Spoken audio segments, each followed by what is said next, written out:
As long as you're hungry, you'll think. The school system was designed to teach you to be an employee or a doctor or a lawyer, a specialist, but never about that's why he's poor. Poor people say, I can't afford it, I can't do that, I don't have time.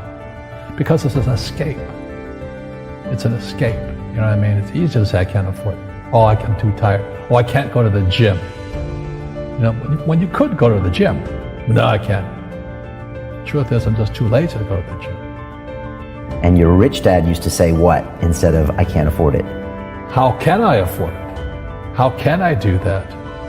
A question opens the mind, a statement closes the mind. See, when you say, I can't afford it, your mind shuts down, and you become what you say. People right now who are sitting at home, who are struggling financially or worried about money or unhappy, they may be making a lot of money, but unhappy with what they're doing, it was probably taught to you. You know, your superego was taught, get a job, work hard, or you'll never be rich, or the rich are evil, or whatever. Poverty is passed on. It's taught in your families. And middle class is taught in families.